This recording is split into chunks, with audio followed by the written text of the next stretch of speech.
C'est l'histoire d'un homme passionné de philosophie qui en a fait son métier. Denis Moreau traverse l'existence avec une conviction profonde, être catholique est la meilleure manière d'être heureux.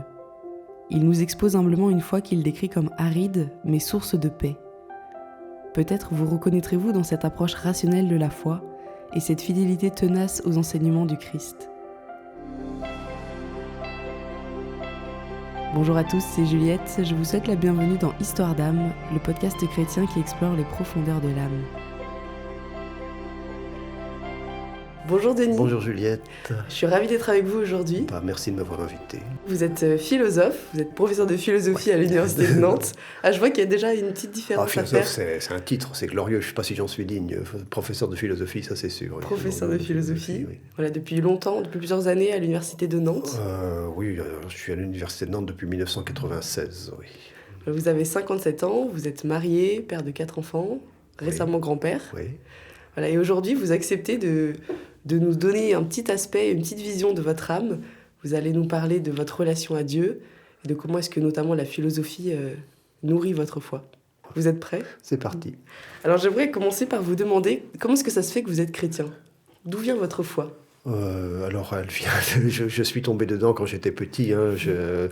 J'ai été élevé dans la religion catholique par mes parents. Je suis né un 8 avril et j'ai été baptisé un 30 avril. Donc, vous voyez, ça n'a pas tardé. Efficace. À l'époque, on ne tardait pas trop.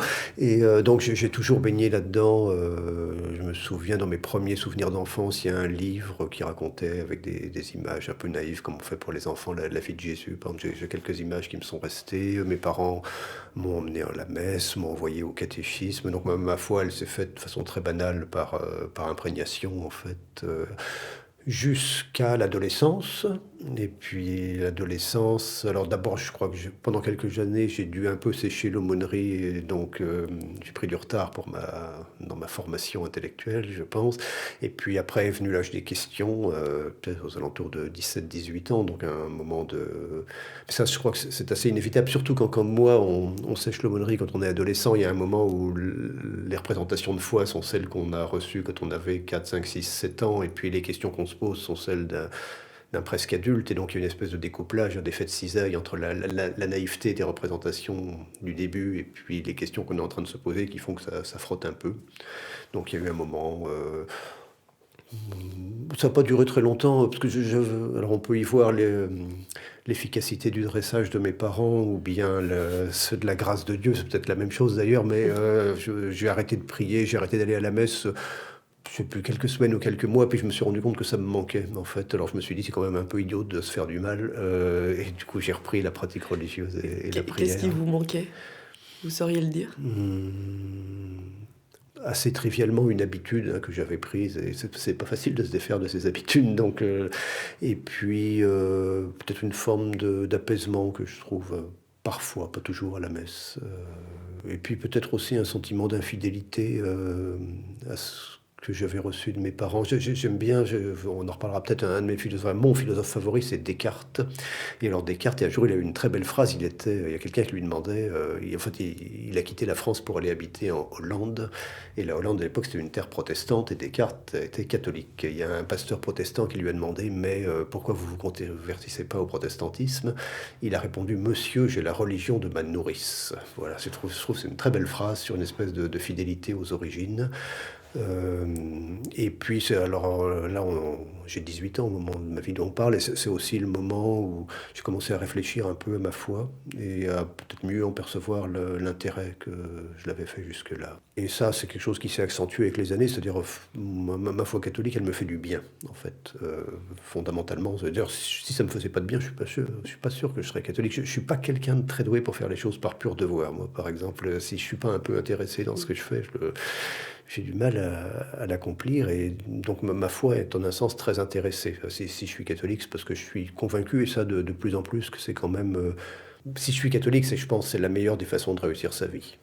Si je pensais que le marxisme, c'est la meilleure façon de réussir sa vie, je serais marxiste, par exemple. Donc c'est le simple fait que je me dise catholique, c'est parce que je pense que ça me fait du bien. Alors, comme j'ai beaucoup d'amis athées, etc., je suis toujours un peu gêné de dire c'est la meilleure façon. Mais alors vraiment, plus je vieillis et plus je vois aussi la façon dont quand même la vie, c'est difficile. Et puis souvent, les gens se fourvoient et tout. Je suis vraiment convaincu et prêt à défendre que c'est en tout cas une des bonnes réponses à la question de la vie bonne, quoi. Et pourquoi est-ce que c'est la meilleure façon de réussir sa vie? Alors, à nouveau, la meilleure, on y va doucement. Une des bonnes, ça Une me des suffit. bonnes. Mais à nouveau, le simple fait que je sois catholique, par cohérence intellectuelle, signifie que j'ai estimé que c'est la meilleure, hein, parce que sinon, je n'aurais pris une autre. Ça veut dire qu'à 18 ans, vous commencez à réfléchir sur votre foi, et donc c'est une approche rationnelle de la foi que vous entamez. Oui, alors là, à 18 ans, il y a une complication. D'abord, on est dans les années 1980. Moi, j'entame des études de philosophie. L'atmosphère intellectuelle était beaucoup plus violemment anti-chrétienne qu'elle l'est aujourd'hui. Aujourd'hui, il y a une forme d'indifférence, plutôt, je trouve, dans les milieux où j'évolue. Là, à l'époque, vous voyez, c'était la fin du marxisme et tout. Et moi, quand j'avais 18, 20 ans, mes profs en fac, ils nous expliquaient en cours qu'il fallait vraiment être le dernier des idiots pour être chrétien, que saint Thomas d'Aquin, c'était de la bouillie pour chat. Enfin, c'était assez violent. Et c'était des gens intelligents, moi j'avais de l'admiration pour eux, et donc moi, jeune catho, je prenais ça dans la figure, donc je me disais, mais est-ce que t'es un imbécile Donc il y a quand même eu un moment de remise en question. Dans un premier temps, on peut dire la pratique de la philosophie, ça a quand même pas mal secoué ma vie de foi, et puis, mais pas si longtemps que ça, parce que assez rapidement, j'ai rencontré des philosophes chrétiens. Alors j'ai rencontré quelques-uns personnellement. Alors c'est des noms peut-être un peu oubliés aujourd'hui, mais il y avait aussi, à l'époque ils étaient rares, hein, mais heureusement qu'ils étaient là. Moi, c'est des gens à qui je dois beaucoup, parce qu'ils ont eu le courage de tenir debout dans la tempête. Donc des gens comme Jean-Louis Chrétien, Jean-Luc Marion, il y avait un historien qui s'appelait Jean Delumeau aussi à l'époque, qui étaient des grands intellectuels et qui ne cachaient pas leur foi. Et donc les voyants, je me suis dit, ah bah oui, quand même, on peut être chrétien et pas bête, quoi. Ça avait un côté rassurant. Et donc là, il y avait une dimension de témoignage. Je suis vraiment, je sais pas si je crois que je l'ai dit une fois, je l'ai rencontré tardivement, Jean Delumeau, je l'ai remercié pour le bien qu'il m'avait fait sans le savoir, enfin en affichant sa foi dans ces années-là. Et puis j'ai rencontré, alors par le biais de la lecture et de mes études, des philosophes chrétiens. Alors le premier, ça va faire sourire parce que c'est quelqu'un qui généralement n'est pas bien vu par les catholiques, c'était Descartes. Donc j'ai lu Descartes, j'avais une vingtaine d'années. D'ailleurs, c'est un très grand professeur, André Pessel, qui a rien écrit, donc qui est un peu oublié aujourd'hui, mais qui m'a fait découvrir Descartes, qui était un parfait athée, mais qui nous a fait un cours absolument éblouissant sur Descartes. Et alors Descartes, c'est un grand philosophe catholique. Enfin, il n'a jamais caché sa foi. Il fournit des preuves de l'existence de Dieu, des arguments en faveur de l'immortalité de l'âme. Enfin, et donc là, j'ai commencé à me dire, ah mais quand même, il y a vraiment des gens qui pensent, qui sont catholiques et qui sont pas bêtes. Et donc ça m'a rassuré. Puis là, après, enfin qu'une fois qu'on est rentré là-dedans, en matière de philosophe catholique, il n'y a que l'embarras du choix, hein. Ça fait 2000 ans qu'il y en a des philosophes catholiques. Donc moi, ceux qui m'ont marqué, Saint-Augustin, saint Thomas d'Aquin, Malebranche, Descartes, Pascal, voilà, et tous ces gens-là, depuis 30-35 ans, je les lis, et chacun à sa façon, parce qu'ils ne sont pas d'accord entre eux souvent, mais ils nourrissent ma foi. Et donc aujourd'hui, c'est vous le professeur de philosophie, c'est vous qui enseignez à vos élèves. Oui. Vous êtes chrétien, vous êtes professeur de philosophie, mais vous évoluez dans un monde où vous ne pouvez pas, aussi facilement que saint Thomas d'Aquin, parler de l'existence de Dieu et des preuves de son existence. Comment est-ce que vous faites pour concilier justement ce droit de réserve qu'on vous impose à l'université, votre foi? Oui, alors je vis ça très bien. Ça, oui, c'est pas un sujet compliqué. C'est pas un problème pour moi. Alors, il y a deux choses. Votre question, factuellement, il y a un truc qui a changé ma vie sur la question que vous abordez là, c'est l'arrivée d'Internet. Alors, vous êtes un petit peu jeune, mais moi, Internet, c'est arrivé dans ma vie à la fin des années 1990. Je suis soumis au devoir de réserve à l'université, je trouve ça très bien. C'est-à-dire, je suis pas là pour propagander les gens, je suis là pour, quand je fais cours sur Descartes, je suis là pour expliquer ce que pense Descartes. Quand je fais cours sur Pascal, ce que pense Pascal et ce que pense Denis Moreau, ça n'a aucun intérêt en fait. Donc c'est pas très difficile et donc, je trouve ça très bien. Simplement, donc jusqu'à la fin des années 90, mes étudiants, je pense, ne savaient pas que j'étais chrétien. je n'en parlais pas en cours. Et puis est arrivé Internet, et là, depuis, il suffit de taper mon nom dans Google et vous regardez ce qui sort. Et donc, même si j'en parle pas en cours, ma posture a changé parce que désormais, je sais que mes étudiants savent. Oui, parce que vous écrivez des livres. Parce que j'écris des livres, je fais des podcasts, ce genre de choses. Je ne sais pas si mes étudiants vont tomber dessus, mais enfin, c'est comme ça, ça les mettra au courant. Mais ça ne me gêne pas spécialement. Et puis alors après, l'université Monde sans Dieu, oui, faut le dire vite, monde laïque, ça incontestablement. Une chose que je voudrais dire, c'est vraiment, je suis très heureux d'être enseignant dans l'université publique, je m'y sens très bien. Ma foi, puisque désormais elle est connue, puis que je ne la cache pas quand je discute avec mes collègues ou des choses comme ça, elle a toujours été respectée. J'ai jamais eu... Enfin, des fois, on se moque de moi à la cantine, mais bon, ça, c'est normal, ça fait partie des choses habituelles. Mais mes collègues sont très respectueux. J'ai jamais eu le sentiment que ça m'handicapait dans la progression de ma carrière. Donc, j'entends parfois des collègues dire, oui, nous, chrétiens, dans les universités, on est persécutés. Alors, peut-être pour certains d'autres, mais c'est vraiment pas mon expérience. Hein. Et puis, je fais de la philosophie, et la philosophie, vous voyez, c'est quand même un univers de pensée où la question de Dieu s'est toujours posée. Donc mes collègues, y compris les plus athées, ont été confrontés à des philosophes qui parlent de la question de Dieu. Et donc ça entraîne chez eux, je pense, une forme d'ouverture d'esprit qui font qu'ils sont quand même très, très tolérants. Et puis alors après, l'université Monde sans Dieu, cette année, vous savez, la très républicaine agrégation de philosophie, tous les ans, il y a des auteurs au programme. Cette année, il y a Saint-Augustin, voilà. Donc l'an dernier, j'ai fait un cours sur Malebranche. Il y a 2 ans, j'ai fait un cours sur Pascal. Et je donne un cours de culture biblique à mes étudiants. Voilà, donc finalement... alors, à nouveau, je ne suis pas dans une démarche, et je m'en voudrais de faire ça, une démarche confessante ou militante ou prosélyte. C'est pas le lieu, l'université pour ça. Mais je peux sans problème parler des choses qui m'intéressent et inviter mes étudiants à y réfléchir. Donc... vraiment, je m'estime très heureux. Il y a plein de choses dans ma vie. Je déteste les non, je ne regrette rien, non, rien de rien. Là, je trouve que c'est... Il y a plein de choses que je regrette dans ma vie. Des bêtises que j'ai faites, des choses qui, si je devais les refaire, je les recommencerais autrement. Mais enseignant en philosophie à l'université publique, ça, s'il fallait recommencer, je recommence. Il n'y a pas de problème. Vous avez ramené des objets que je vois là sur la table. Oui. Des objets qui disent quelque chose de vous, de votre âme, de votre foi. Est-ce que vous pouvez nous les présenter ? Oui, alors il y a 2 séries d'objets. Je commence par le plus spirituel ou le plus laïque.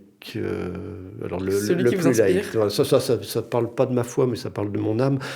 Donc je vous les montre. C'est de l'amigurumi. Alors l'amigurumi, c'est un art japonais qui consiste à confectionner des petits personnages au crochet.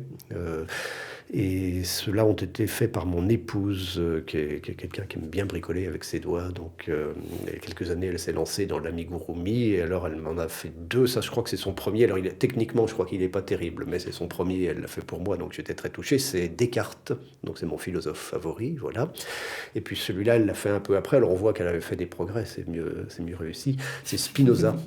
C'est un autre philosophe que j'aime beaucoup, qui a la réputation d'être athée. Mais je ne suis pas sûr qu'il était tant que ça. En tout cas, il a écrit des pages merveilleuses sur Jésus, des pages absolument splendides sur d'éloges du Christ. D'éloges du Christ. D'éloges du Christ. C'est un grand penseur de la joie. Je pense que c'est le philosophe qui a le plus réfléchi à ce qu'était la joie et essayé de trouver les moyens de l'installer dans nos vies, par où il rejoint un thème important du christianisme. Face à un mot dans les évangiles et dans Saint Paul, la joie, il en est comme question assez souvent. Voilà, donc 2 philosophes que j'aime bien et puis qui... quand je les vois sous cette forme, me font aussi penser à mon épouse. Et donc, le deuxième objet, c'est une statue de Saint-Joseph. Alors, elle a une histoire, cette statue. Depuis que je suis jeune homme, j'avais envie d'avoir des enfants. Et il se trouve que j'ai eu la chance de rencontrer une femme qui avait le même projet. Donc, on a fait des enfants. Alors, je suis devenu père en 1993. Et alors, la naissance des enfants a toujours été une grande joie, mais après, j'ai eu un peu de mal à me couler dans ma fonction de papa. En fait, les premières années, j'étais pas très à l'aise avec le sentiment de pas réussir à faire ce qu'il fallait, d'être un mauvais père.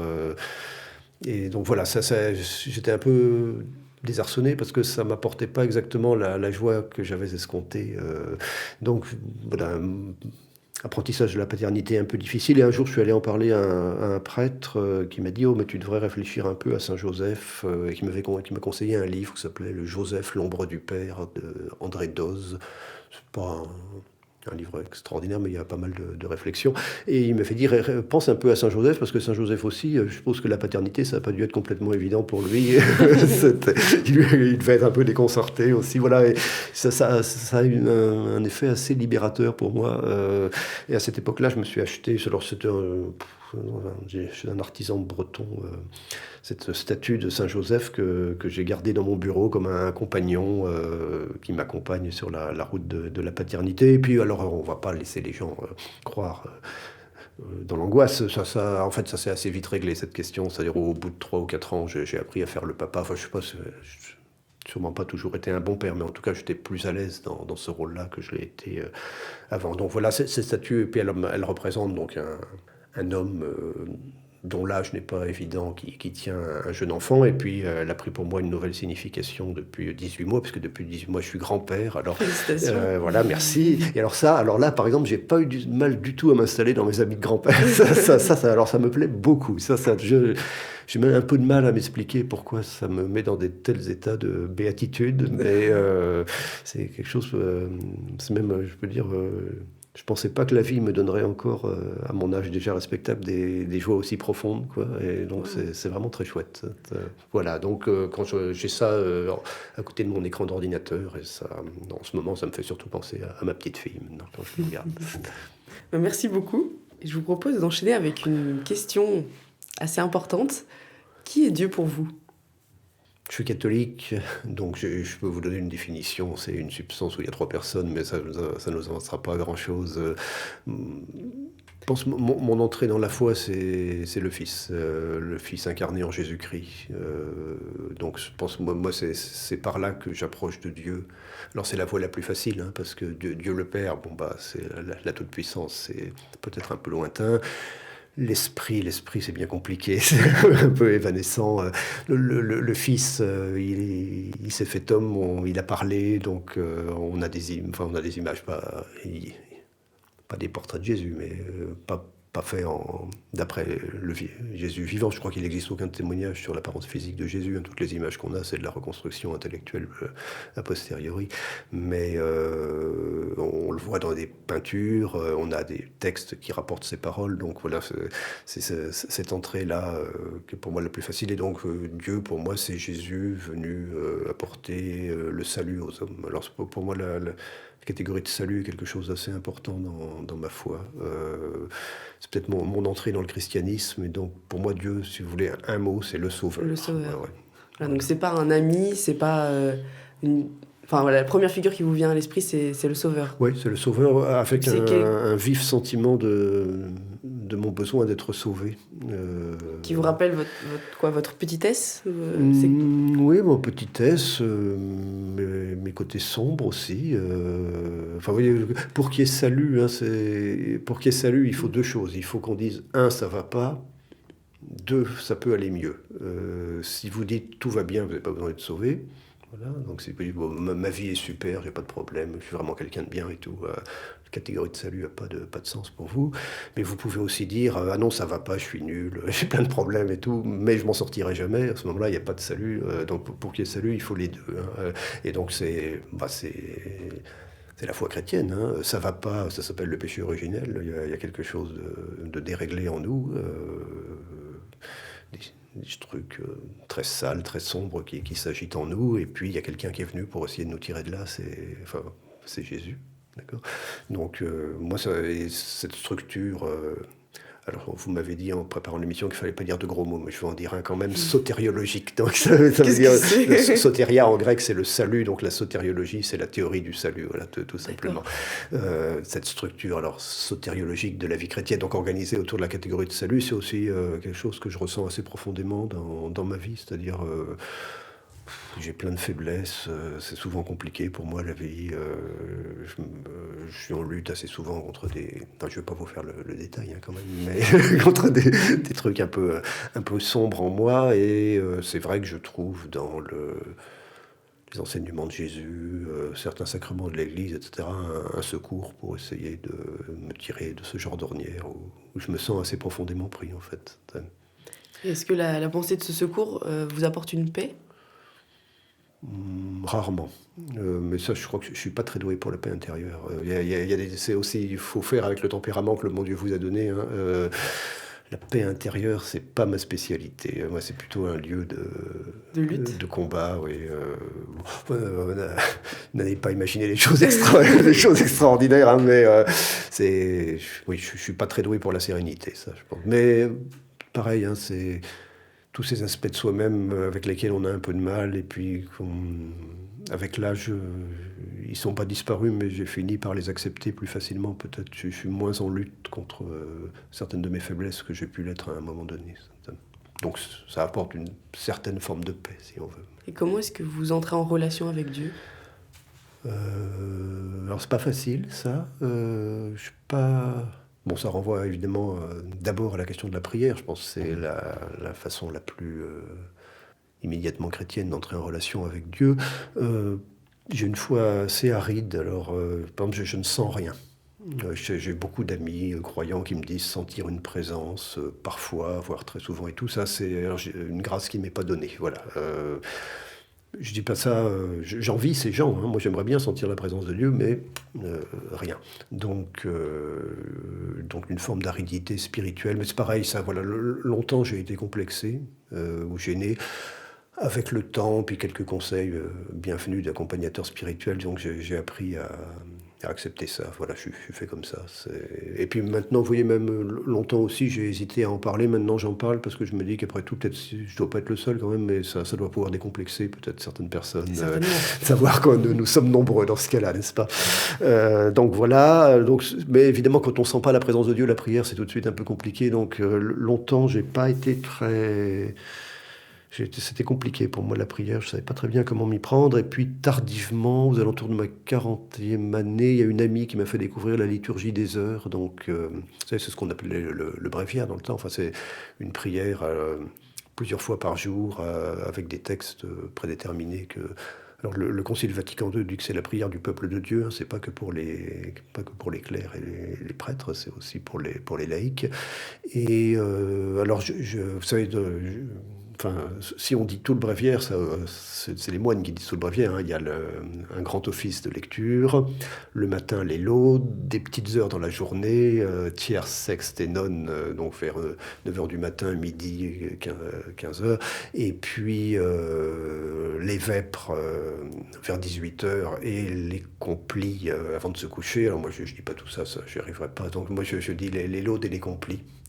Voilà, donc c'est une prière, enfin je pense la plupart peut-être non d'ailleurs, peut-être les gens qui nous écoutent la connaissent pas. C'est une prière qui consiste essentiellement à prier avec les psaumes, donc c'est ces textes de la Bible qui viennent la tradition dit qu'ils viennent essentiellement du roi David. En fait, on ne sait pas trop d'où ils viennent, mais ils ont pas loin de 3000 ans pour certains d'entre eux, et c'est des textes assez extraordinaires, hein, parce qu'il y en a 150, et ils expriment à peu près tous les états d'âme possibles du croyant. Il y a des psaumes de louange, des psaumes de supplication, des psaumes d'imprécation, des psaumes de prière à Dieu. Et donc, pour quelqu'un comme moi qui ne sait pas prier, ça permet d'avoir des textes dans lesquels ma pensée vient se couler. Alors je pensais, le pape Benoît XVI, j'avais lu ça sous sa plume un jour, ça m'avait semblé assez éclairant. Il dit dans la vie ordinaire, on pense d'abord et puis on parle ensuite. Vous voyez là, quand je vous parle, en fait, il y a un tout petit décalage dans ma tête. Je réfléchis un peu à ce que je vais dire, et puis alors c'est dans la conversation, on va dire une microseconde. Mais enfin, je pense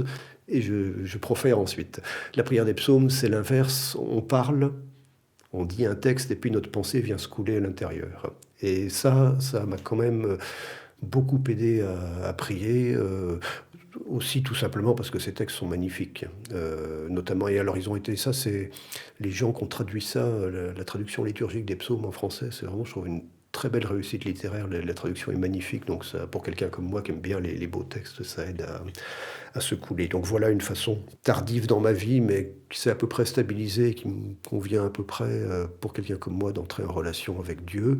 Et puis l'autre façon que j'ai d'entrer en relation avec Dieu, c'est la nature. Il y a plein de façons de voir Dieu à l'œuvre, hein, et Alors par exemple, il y a des gens qui aiment beaucoup les miracles, je crois, et ils voient Dieu à l'œuvre dans le spectaculaire, l'inhabituel, etc. Bon, très bien, moi ça me parle pas tant que ça, les miracles. Je vois davantage Dieu à l'œuvre dans les lois de la nature, en fait. C'est-à-dire que je considère que Dieu est créateur, que c'est lui qui a organisé l'univers, et c'est quand même assez extraordinaire pour moi. Alors, c'est un philosophe qui s'appelle Malebranche qui m'a un peu appris ça, de voir la profusion, la richesse, la beauté souvent de la création. Et donc moi j'ai une forme on pourrait appeler ça de spiritualité de la loi, c'est dans les grandes lois de la nature que je vois Dieu à l'œuvre. Donc je vois souvent Dieu à l'œuvre. J'habite à Nantes, hein, donc c'est pas très compliqué d'aller voir l'océan par exemple. Et quand je vois les vagues là, qui déferlent sur le rivage, ça me fait penser à Dieu. Je vois Dieu à l'œuvre. J'ai un petit bout de jardin au printemps quand la terre craque puis que les plantes sortent là. Voilà, donc alors je dis pas que Dieu c'est la nature, ça c'est du panthéisme, hein, et je suis pas panthéiste, sinon c'est pas catholique, mais je pense que la nature exprime Dieu, et ça c'est des choses qu'on a peut-être un peu perdues nous autres modernes, mais qui étaient beaucoup plus marquées et présentes dans les spiritualités médiévales, par exemple, qui avait une lecture symbolique du monde. Il y a des très beaux textes de médiévaux sur le papillon, qui s'enferme dans sa chrysalide comme le Christ au tombeau et qui explose en un magnifique papillon comme le Christ ressuscité. Voilà. Donc les gens savaient aussi offrir, avec les yeux de la foi, un déchiffrage des phénomènes naturels à l'époque. Est-ce que vous avez un psaume favori ? Oui, j'ai un psaume, c'est le 126. Alors, pourquoi c'est mon psaume favori ? Je pense, j'aime bien, dans les choses importantes dans ma vie, je ne sais pas si ça répond à votre question, rentrer en relation avec Dieu, j'aime bien 1 ou 2 fois par an aller m'enfermer dans un monastère, à l'office des nonnes, donc l'office qu'on dit en début d'après-midi, on prie le psaume 126. Si le Seigneur ne bâtit la maison, le bâtisseur travaille en vain. Donc c'est un psaume qui dit qu'on a besoin du secours du Seigneur pour tout réaliser. Et puis il y a un verset que je trouve merveilleux, alors que ça dit Dieu comble son bien-aimé quand il dort. Voilà. J'ai longtemps été insomniaque, le sommeil était un truc compliqué pour moi, et ça s'est réglé. Il a fallu du temps, et voilà. Et donc maintenant, mais ayant été insomniaque, je sais le plaisir que peut procurer une bonne nuit maintenant. Donc cette idée que quand je dors bien, c'est Dieu qui me comble, ça me plaît assez. Voilà, c'est pas de la grande spiritualité. Mais vous la connaissiez pas à l'époque où vous étiez insomniaque, parce que ça peut être désespérant un peu quand on n'arrive pas à dormir, de se dire que c'est vrai. Dieu Non, je pense, comble. non, parce que à l'époque où j'étais insomniaque, c'était avant de découvrir la prière des psaumes. Donc non, c'est venu après. Après les psaumes, le 22, le Seigneur est mon berger, bon, tout le monde connaît, le psaume de gratitude envers Dieu est très beau. Le 69, un psaume de détresse, alors qu'on dit quelqu'un qui va vraiment très mal et qui lance un appel à l'aide à Dieu. Voilà, donc à nouveau, c'est ça qui est assez merveilleux dans les psaumes, c'est la façon dont ils épousent la très vaste palette des sentiments humains possibles, quoi. J'ai l'impression qu'il y a, quel que soit l'état d'esprit où on est, on peut en trouver un pour couler ce qu'on est en train de vivre. Ça. Je rebondis sur ce que vous disiez sur la retraite spirituelle. Vous avez ce besoin de vous isoler pour vous ressourcer ? Oui, je pense que je suis quelqu'un d'assez solitaire par tempérament. J'aime bien avoir des moments de solitude, coupé du monde. J'ai vraiment mis du temps à avoir une vie de foi un petit peu structurée, quoi. Donc le monastère, c'est quelque chose que j'ai dû commencer à pratiquer, j'avais 30-35 ans, quelque chose comme ça n'a pas été tout de suite. C'est un petit peu comme l'expérience de la grand-paternité dont on parlait tout à l'heure. Ça me rend très heureux d'être grand-père, je ne sais pas très bien pourquoi, c'est comme ça. Je trouve que quand je suis au monastère, alors c'est peut-être un des rares moments de ma vie où je suis habité par une forme de paix. On en parlait tout à l'heure, là je n'y avais pas pensé en vous répondant, mais c'est vrai que quand je passe 3-4 jours chez les moines, là ça me fait un bien fou. Vous sauriez dire ce qui vous apaise ? Est-ce que c'est les lieux ? Est-ce que c'est Il l'ambiance ? y a le lieu, c'est la vie de prière des Oui, religieux ? c'est le tout. Alors, bon, c'est le tout. Et puis, il ne faut pas se gêner pour faire une lecture un peu mondaine des phénomènes spirituels. Il y a aussi, tout bêtement, ça casse le stress. Hein. On est coupé du monde, de ses sollicitations et des ennuis pendant quelques jours. Et donc, ça permet de mettre à distance. Il y a une forme de régularité. Je pense que moi, je suis quelqu'un d'assez routinier dans ma vie. Et donc, la prière à heure fixe, là, les offices et tout, ça me convient. Et puis, il y a le décor. Alors,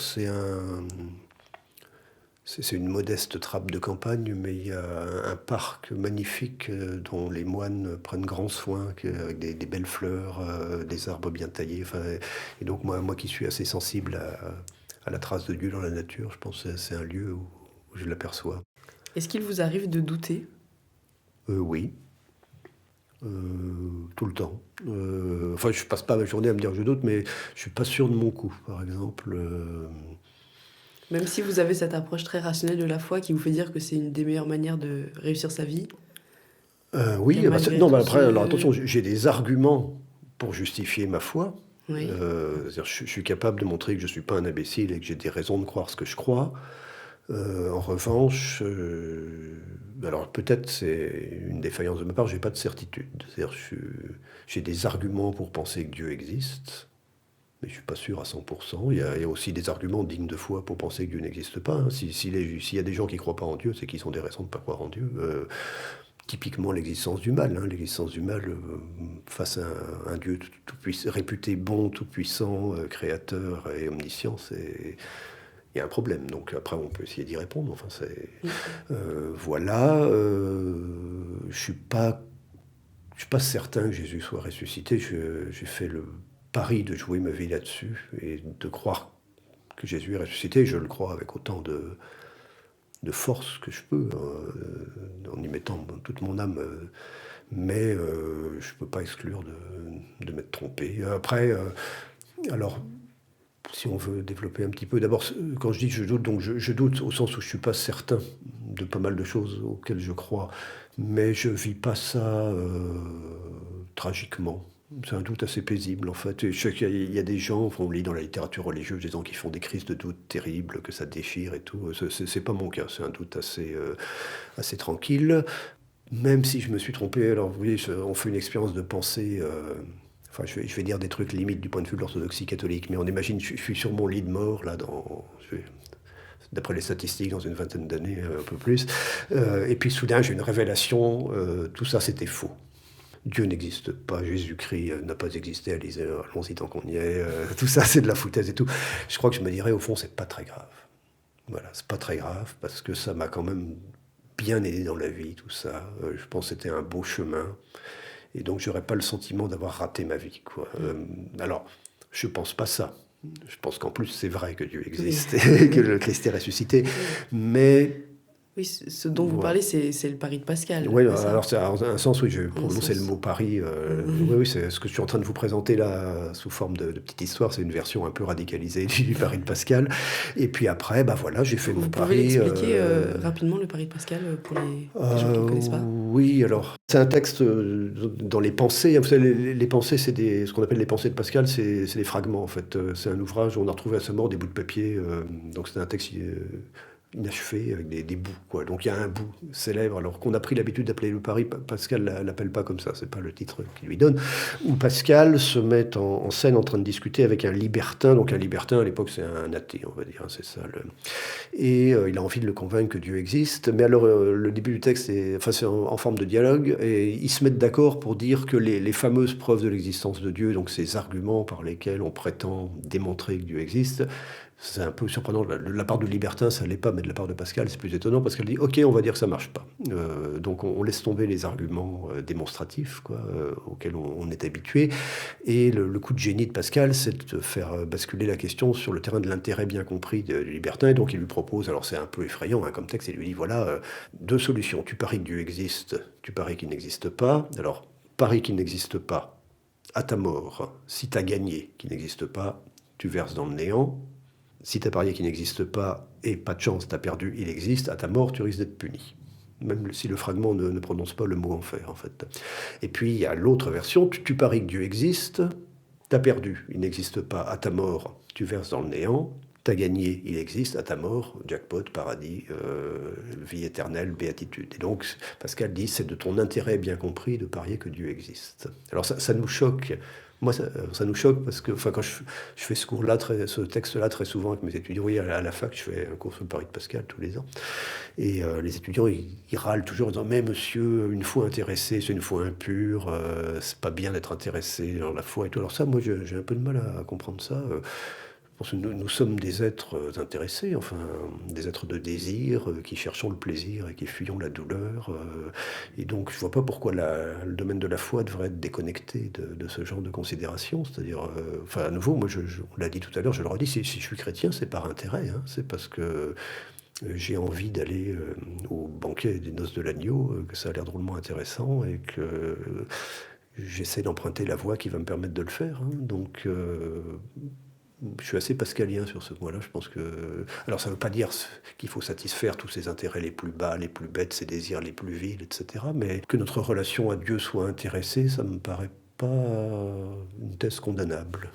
Ça me paraît... Vous voyez, quand on parlait tout à l'heure de la difficulté qu'on a d'aller rejoindre nos contemporains pour leur faire la proposition de la foi, je me dis qu'une proposition de la foi qui appuierait davantage sur l'aspect « mais venez voir, c'est intéressant et ça va vous apporter des choses intéressantes » que sur l'aspect « on va vous montrer que c'est vrai », serait peut-être en un sens plus efficace. Je vous propose de participer au petit portrait chinois chrétien. 4 questions pour vous découvrir de manière un peu ludique.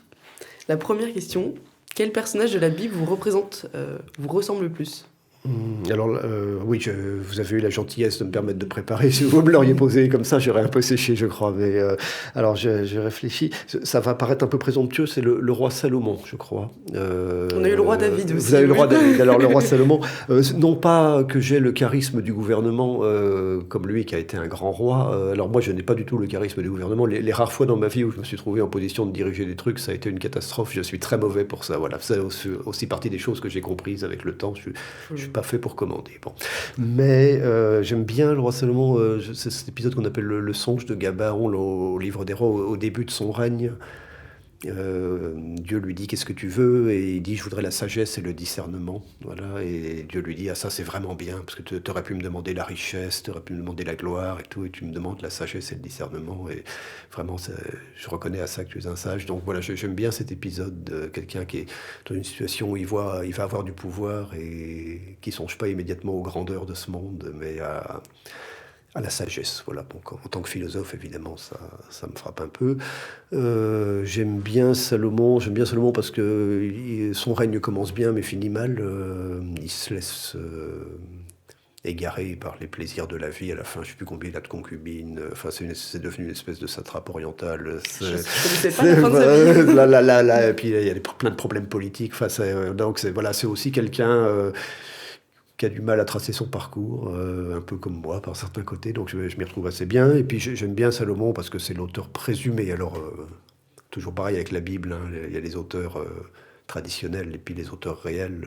Donc, il est censé, c'est sans doute pas lui qui les a écrits, mais il est censé avoir écrit le Cantique des Cantiques et l'Ecclésiaste. Et alors, le Cantique des Cantiques, bon, chant d'amour magnifique, donc c'est un texte qui me touche beaucoup. Et l'Ecclésiaste dans l'Ancien Testament, je pense que c'est mon texte préféré, parce que je fais ça tous les ans en cours de culture biblique avec les étudiants, et ça marche super bien. C'est le plus philosophique des textes de l'Ancien Testament, hein, l'Ecclésiaste. Et puis, il y a cette espèce de regard un peu désabusé, la portée sur le monde, ses vanités... et avec une foi qui aide timidement à s'orienter dans ce bazar qu'est la vie, mais en fait pas si facilement que ça, etc. Et donc je me retrouve assez dans le message, alors légèrement pessimiste, on va dire, de ce texte. La parabole de Jésus qui représente votre vie intérieure. Oui, alors ça, c'est plus facile pour moi, c'est la parabole des talents. Je vais amener la référence Matthieu 25. Alors, c'est une parabole qui, depuis longtemps, me travaille. Bon, j'ai reçu un petit talent intellectuel. Il y a plein de talents que j'ai pas, hein. Mais bon, voilà, je sais faire de la philo, je sais un peu écrire, etc. Et depuis longtemps, c'est une question qui m'habite, c'est qu'est-ce que j'en fais, quoi, de ce talent, comment je le fais fructifier, puisque c'est ça que demande la parabole, c'est de pas garder son talent pour soi, mais de faire qu'il soit fructueux et profitable. C'est une question qui m'a longtemps travaillé. J'ai réglé ça avec ma crise de la quarantaine. C'est le moment où je me suis mis à écrire des livres chrétiens. En fait, jusqu'à mes 40 ans, j'avais uniquement écrit des livres d'histoire de la philosophie sur Descartes, Pascal, donc des livres... Enfin, c'était très bien, je ne veux pas débiner ça, mais c'était très formateur intellectuellement, mais où je ne m'engageais pas. Et autour de la quarantaine, ça m'a un peu travaillé, cette histoire de talent. Je me suis dit, voilà, tu es dans un pays où le christianisme s'effondre, tu as un petit talent intellectuel, est-ce que tu essaies de t'en servir pour... avec les moyens du bord et à ta petite mesure, essayer de contribuer à défendre un peu ces belles idées auxquelles tu crois. Donc voilà, après, évidemment, cette parabole des talents, je la vis, peut-être pas la bonne manière de la comprendre, hein, je la vis de manière un peu anxiogène. C'est-à-dire, je me dis, voilà, faut que tu fasses gaffe à pas gâcher ton talent. Donc c'est une parabole qui, existentiellement parlant, me met un peu la pression, quoi. Et ça Voilà. vous met en action? Alors on peut dire qu'elle m'a mis. Maintenant ça va mieux. J'ai le sentiment d'avoir à peu près trouvé ce que je savais faire. Voilà, et donc je le fais. Bon, ça marche pas, c'est un autre problème. Enfin, en termes d'écriture et de publication de bouquins. Mais il y a un moment où c'était un peu sur le mode de la culpabilité. C'est-à-dire, est-ce que toi, philosophe catholique dans un pays en voie de déchristianisation avancée, tu peux continuer à écrire des articles sur Descartes et la substance Voilà, donc ça m'a un peu secoué dans mes pratiques intellectuelles à un moment, oui. La vertu chrétienne la plus difficile à travailler? Alors ça, c'est la question piège. Je suis pas sûr d'être quelqu'un de très vertueux, en fait, donc il y en aurait beaucoup. Je veux dire la patience. Voilà, enfin, c'est pas très original, je suis quelqu'un d'assez impatient. Bon, vous verrez, ça s'arrange pas avec l'âge, ça, parce qu'avec l'âge, il y a quand même un petit sentiment d'urgence qui vous saisit, c'est-à-dire les années qui me restent sont comptées, hein. Il y a deux questions, hein. Il y a la question quand vais-je mourir, c'en est une, puis il y a la question combien de temps de lucidité intellectuelle me reste-t-il.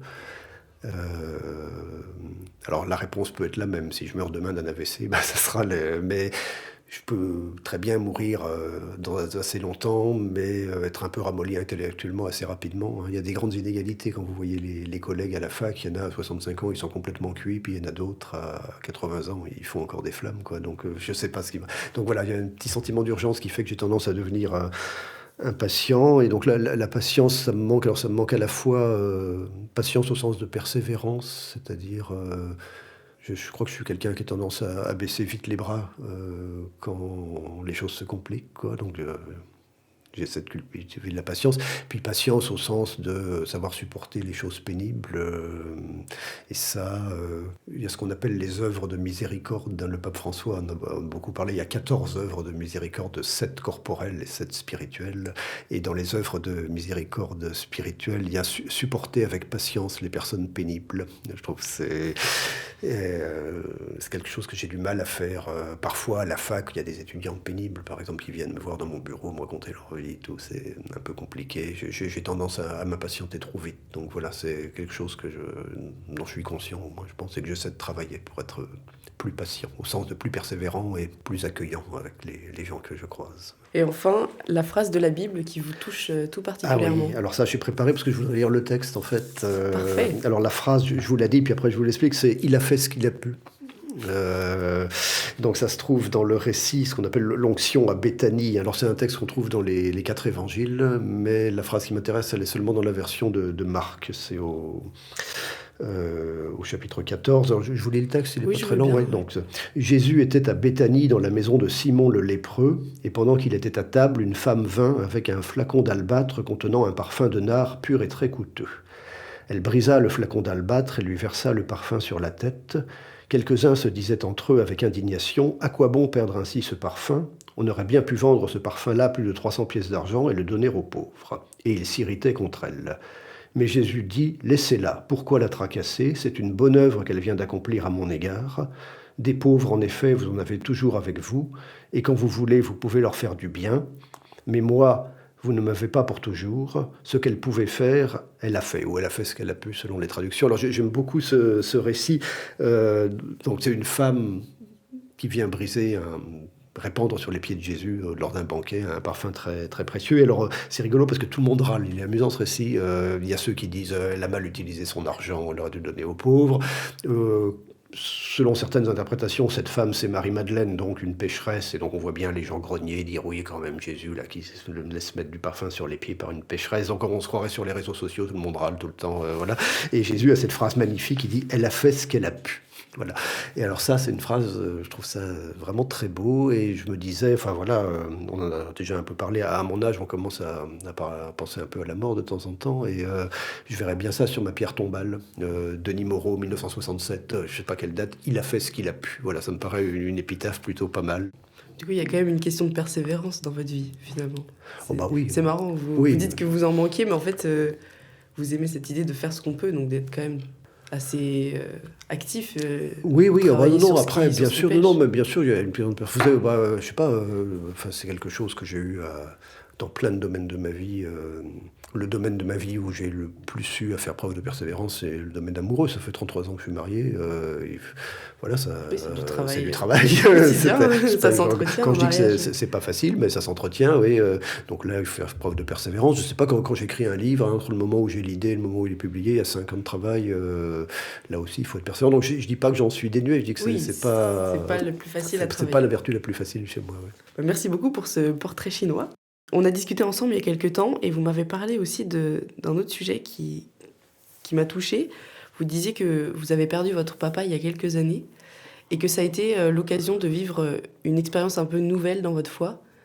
Euh, Est-ce que vous pouvez nous en parler? Oui, alors rapidement, parce que c'est des choses très personnelles et je tiens Tout à pas à fait. étaler des. Bah, donc j'ai perdu mon père. Bon, ça, c'est pas très, à mon âge, c'est pas très original. Hein, je crois que j'ai quand même eu la chance dans ma vie. J'ai un sentiment d'avoir été relativement épargné par.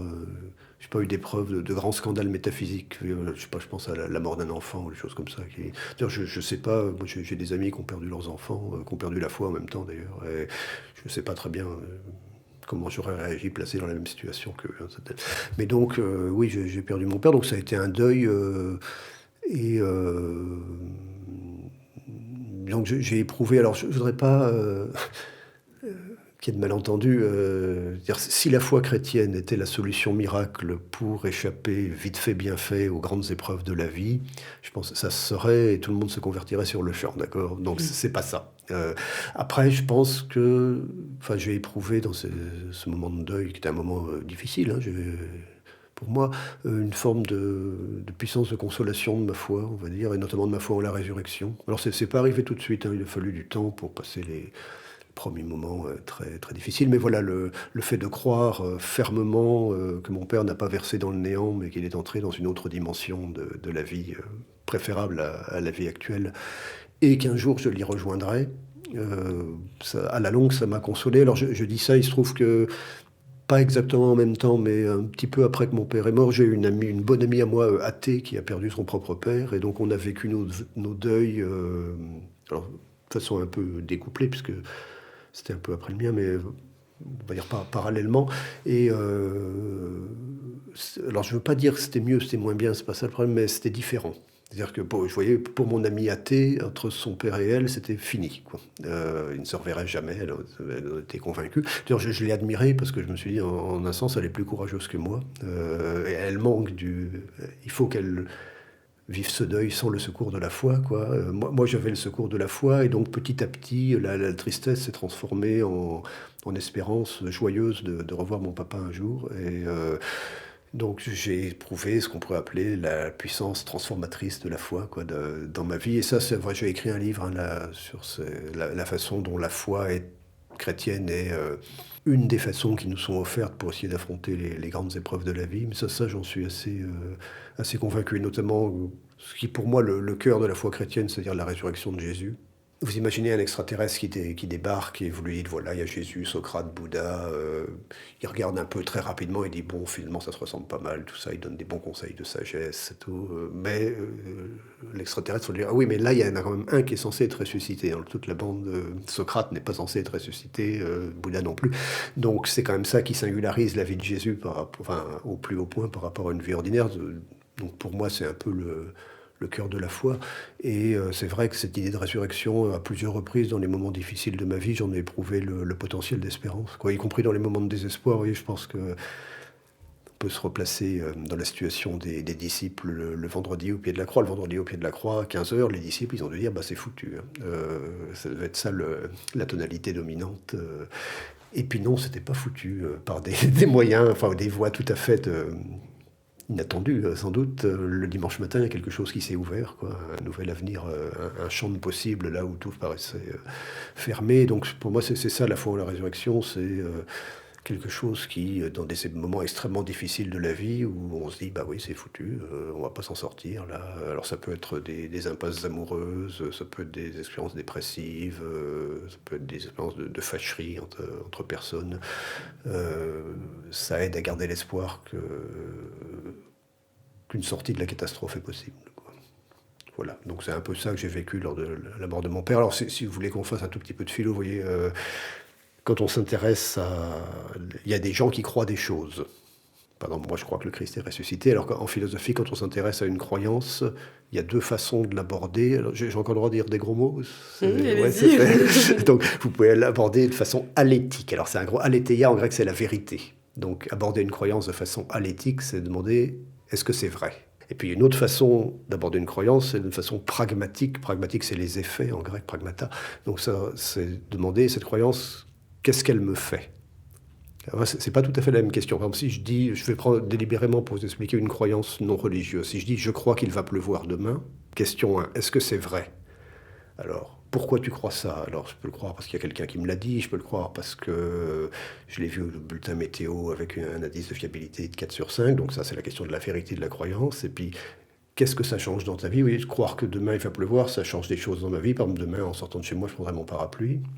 Il y a des gens, quand ils croient qu'il va pleuvoir, ça les met de mauvaise humeur. Donc on voit bien, la croyance, le fait de croire des choses, ça transforme la vie. Alors, croyant sur la résurrection de Jésus, 2 questions. Est-ce que c'est vrai? Vaste question, compliquée. Bon, il y a un débat. Et puis deuxième question, qu'est-ce que ça change à ma vie? Moi, mon entrée dans la foi, c'est quand même plutôt la question, qu'est-ce que ça change à ma vie? C'est pas du tout original, hein, ce que je vous dis ça. Il y a des textes de Benoît XVI qui ont développé la même idée. Il appelait ça, d'un mot un peu technique, le caractère performatif de la foi. Et j'aimerais terminer en vous posant une dernière question. Quel est votre désir le plus profond? Qu'est-ce que désire votre âme? Oh, bah alors là, sans aucune originalité, c'est d'être heureux. Vous savez, il n'y a pas besoin d'être chrétien pour ça, c'est la première page de l'Éthique à Nicomaque du grand philosophe grec Aristote, qu'on ne peut pas soupçonner de connivence avec le christianisme pour des simples raisons de chronologie. Il écrit plusieurs siècles avant Jésus-Christ, mais qui a été le grand inspirateur de saint Thomas d'Aquin. Donc, voilà, la première phrase de l'Éthique à Nicomaque: tous les hommes cherchent à être heureux. Puis là, juste après, il dit le problème, c'est ça, tout le monde est d'accord, on veut être heureux. Le problème, c'est qu'on n'est pas d'accord sur les moyens d'y arriver et la nature du bonheur. Voilà. Donc, moi, je veux être heureux et mon désir le plus profond, on en a déjà parlé, c'est d'être sauvé. D'être sauvé, et pour moi, être sauvé, ça, si j'y arrive, ça voudra dire voir Dieu face à face, hein. C'est comme ça que les philosophes ont fait ce qu'on appelle trivialement le paradis. Les philosophes ont essayé de réfléchir un petit peu à ce que c'était. Donc une des réponses, c'est, enfin, au nom d'un petit axiome, c'est-à-dire l'idée c'est plus je vois quelque chose d'aimable, plus ça me rend heureux.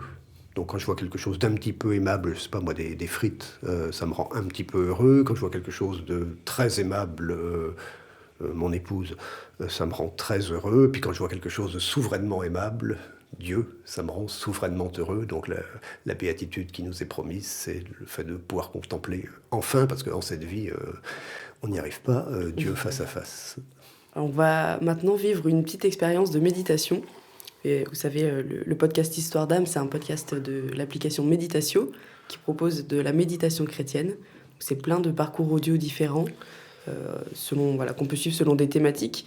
Et il y a aussi des petits parcours qui durent 1 minute, qu'on peut lancer à tout moment dans la journée. Voilà, il y a des minutes optimisme, des minutes énergie.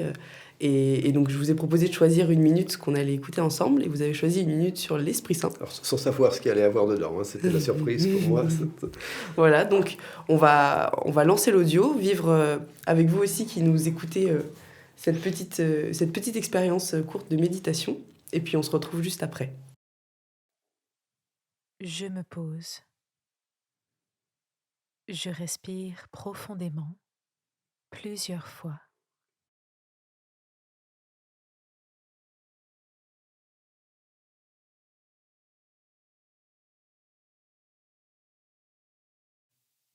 J'écoute. De la lettre aux Romains. Cette espérance ne nous déçoit pas, car Dieu a répandu son amour dans nos cœurs par l'Esprit Saint qu'il nous a donné.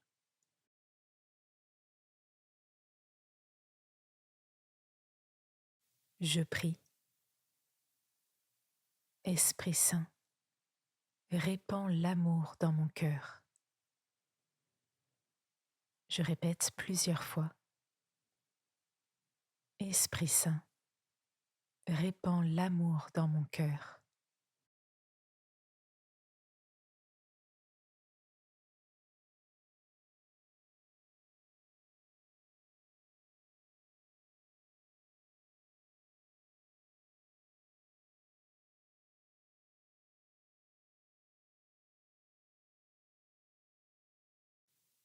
Que l'Esprit Saint nous garde dans l'espérance tout au long de notre vie. Amen. Vous m'aviez proposé des thèmes pour choisir cette petite minute de méditation. J'ai pris l'Esprit Saint. Alors je l'avais pris parce que on en a déjà un peu parlé. Pour moi, c'est des trois personnes de la Trinité la moins évidente. Le Fils, ça va, je vois bien ce que c'est en Jésus. Le Père, la puissance, production des choses. Ça, je vois l'Esprit Saint, c'est pour moi plus compliqué à comprendre. Ça me rend pas triste ni douloureux, mais il n'y a pas la forme d'évidence que je peux avoir avec d'autres aspects de Dieu. Après, j'ai tiqué dans cette minute qu'on vient d'écouter sur la citation de l'Épître aux Romains, chapitre 5, l'espérance ne déçoit pas. Alors ça m'a fait plaisir de l'entendre parce que, nous enregistrons ce podcast en fin janvier 2025, c'est le début de l'année du jubilé, et l'espérance ne déçoit pas, c'est le titre que le pape François a donné au texte qu'il a écrit pour lancer le jubilé, qui est un texte que j'ai beaucoup aimé, qui dit des choses à la fois très simples et très belles sur l'espérance. Donc voilà, ça m'a fait plaisir de retrouver cette phrase dans ce qu'on vient d'entendre. Est-ce que pour terminer, vous avez peut-être un dernier conseil à adresser aux gens qui nous écoutent ? Quelque chose qui m'a beaucoup aidé, moi, dans ma vie, c'est il y a quelques années, une quinzaine d'années, j'ai commencé à me faire accompagner spirituellement, comme on dit, et venant par un vieux prêtre qui est un sage et qui connaît bien les tourments, les profondeurs et les complexités de la vie humaine et que je vais voir régulièrement qui me conseille, quoi. Et ça m'a fait du bien. Donc je sais pas, je veux pas en faire une vérité universelle. Peut-être qu'il y a des gens à qui ça conviendrait pas, mais j'ai l'impression qu'une démarche d'accompagnement spirituel, ça peut aider à progresser dans la foi.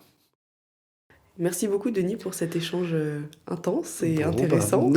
Merci, c'était la première fois que je faisais ça, donc c'était un peu nouveau pour moi. Merci de m'avoir fait confiance et merci d'avoir ouvert votre âme à tous ces gens qui vont vous écouter. Voilà, vous tous qui nous avez écoutés, je vous remercie. Je vous invite à nous soutenir en vous abonnant au podcast, en partageant, en commentant, pour qu'un maximum de personnes puissent découvrir cet épisode et les autres. Je vous invite aussi à télécharger Méditatio et à découvrir les parcours, notamment sur l'Esprit Saint, qui sont disponibles, sur la gratitude. Voilà, vous verrez, il y aura forcément quelque chose pour vous. Voilà, je vous souhaite une bonne semaine. Moi, je vous retrouve dans 15 jours pour le prochain épisode. Et d'ici là, prenez soin de votre âme.